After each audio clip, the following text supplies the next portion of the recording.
Right, Shalom. First and foremost, I want to give all praises to Yahweh, Bahashem, Yahweh Shai, Bahashem, Rakah Kwadash.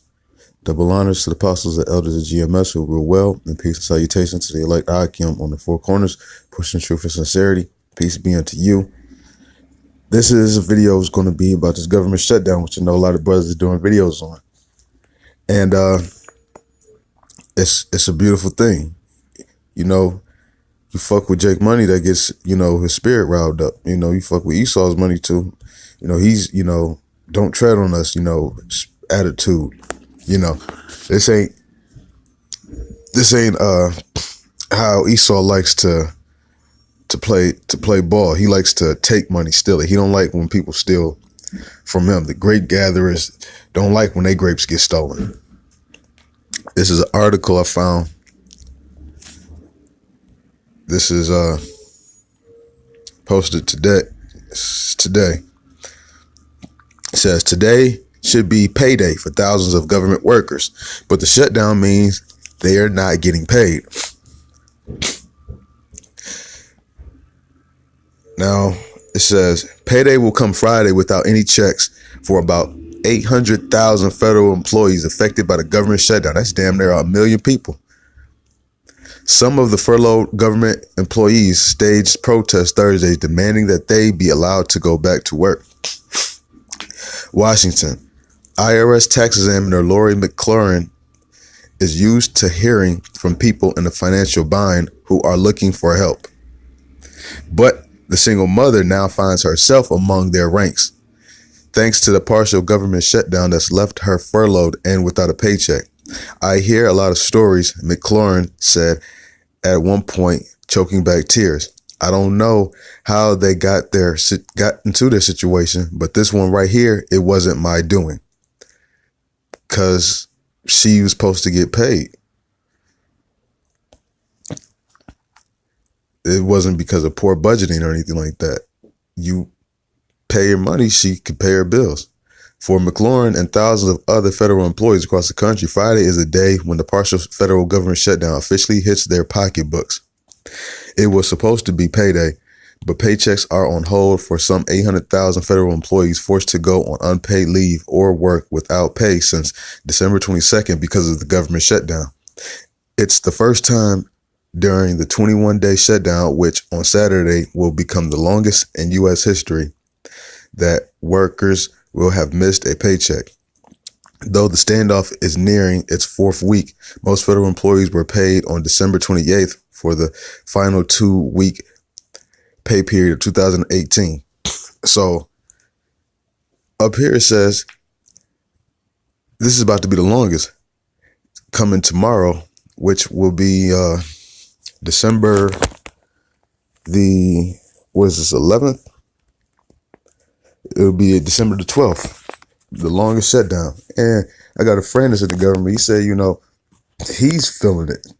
Well, of course you're going to feel missing fucking 2 paychecks, period. But you got a family, you got 3 kids, a wife, you got bills to pay.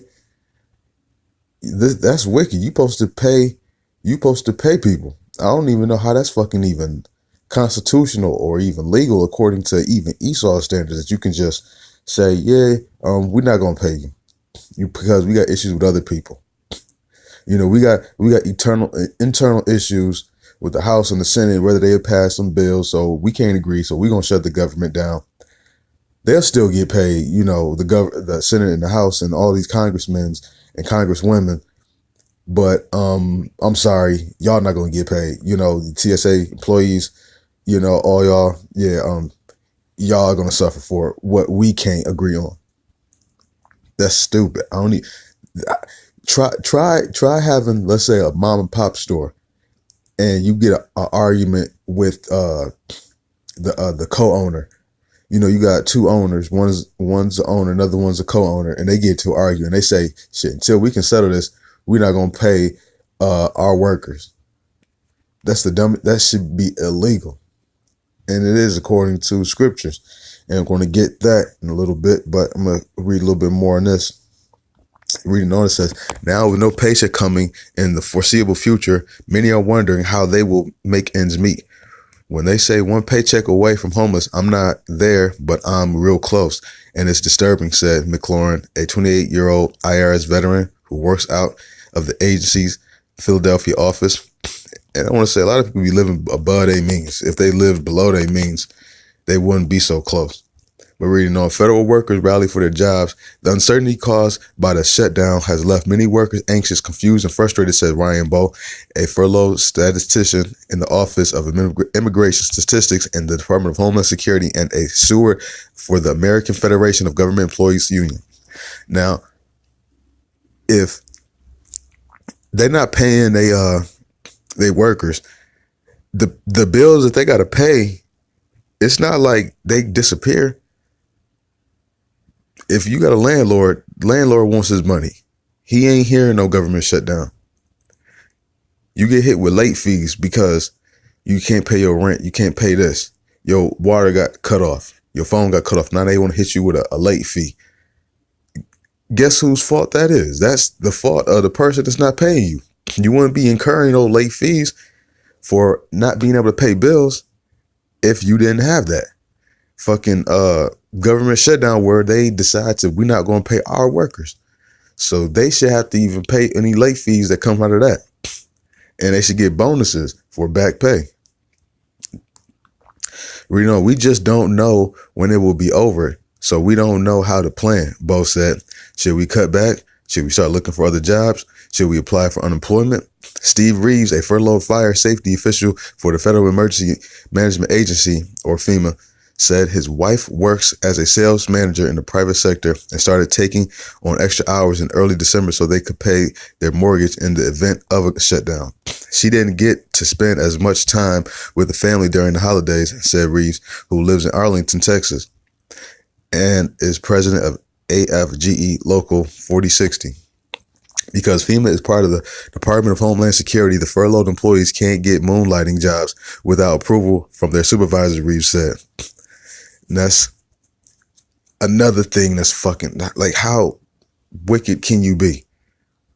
Anyways, but the problem is the managers have been furloughed, he said. It's like a catch-22. You can't go out and get a new job to make ends meet. McLaurin, too, is worried about making the next mortgage payment on the house she shares with her college-aged daughter. On Thursday, she boarded a bus with nearly 100 employees out of the Philadelphia IRS office and traveled to Washington to rally near the White House with other displaced federal workers represented by the National Treasury Employees Union. And that's another thing. My friend was saying he don't got enough money to go get back to work. He said some of them calling off and not coming to work. And he says, there's some people that have to go to work. And he said, I don't even got enough gas to go to work.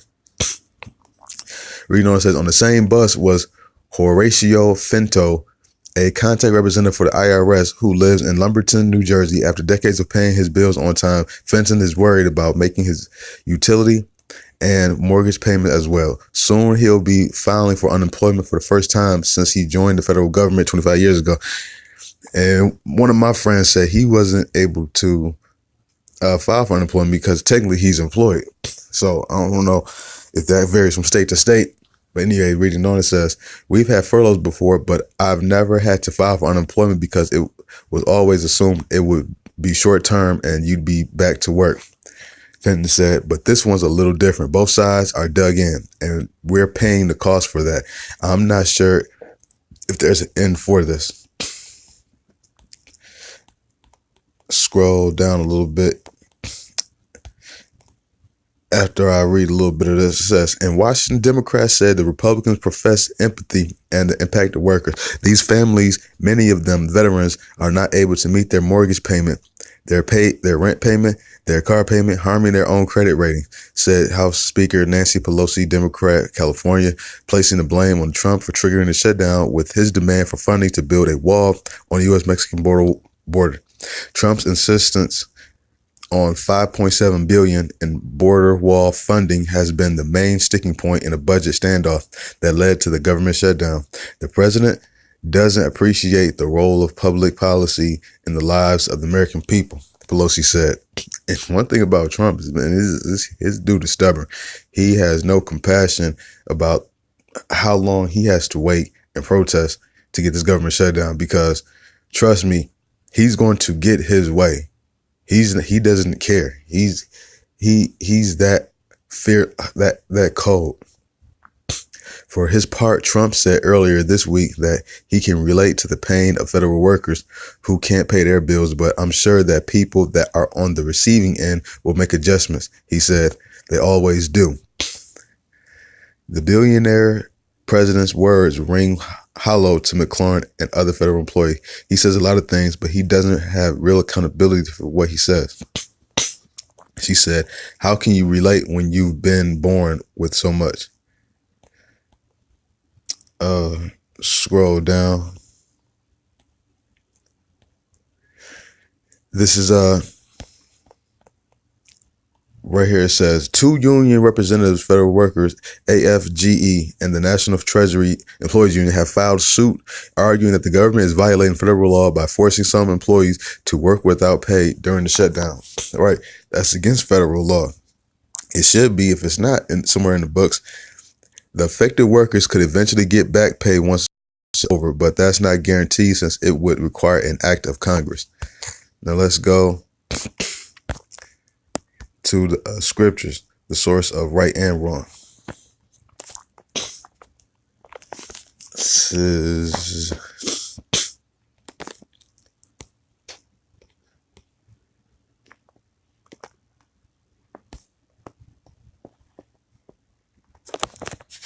Leviticus 19:13. Thou shalt not defraud thy neighbor, neither rob him. The wages of him that is hired shall not abide with thee all night until the morning. So you're not supposed to keep somebody's wages for a whole day. You're supposed to pay them they hire that day. And that's even in America. When you go to work, you're not supposed to get paid every 2 weeks. I got a job where I get paid on the 15th and on the last day of the month.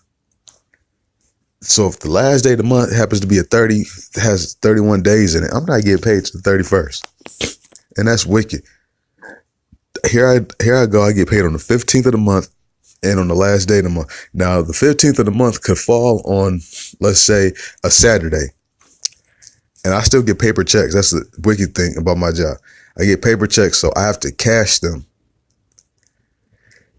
If I get paid on a Saturday, bank's not open on Sunday because my job has so many checks that bounces. So many people don't even want to take them. So I might get paid on a Saturday. I got camp Saturday. I might not be able to even pick it up depending on what time the checks are delivered. So I might not even be able to cash it until Sunday. I won't be able to cash it Sunday, and I might not be able to cash it Monday because I work damn near all day where the banks is actually, the banks are only open so long. And the specific banks where I had to cash mine aren't close to me. So I might have to wait additional 3 days or either have to get 2 hours off of work just so I can cash my check. That is completely wicked. I'm supposed to get my wages right then and there. And that's just not what Esau does in this system, because he makes his own laws. He makes his own decrees. He doesn't care about other people. This is Jeremiah 22:12. Woe unto him that buildeth his house by unrighteousness and his chambers by wrong, that uses his neighbor's service without wages and giveth him not for his work. Right. He using the services for everybody that's working for the government, but you don't want to pay him. And that right there is the epitome of fucking what wickedness is. Reading on, it says, people feel like they are caught between a rock and a hard place, Bo said, adding that many believe they are being used as leverage in a political battle that has nothing to do with their jobs. And actually, it doesn't. And on that note, I want to give all praises to Yahweh, Bahashem, Yahushai, Bahashem, Rukakadash, double honors to the apostles and elders of GMS who were well. Peace and salutation to the elect Akim and Shalom.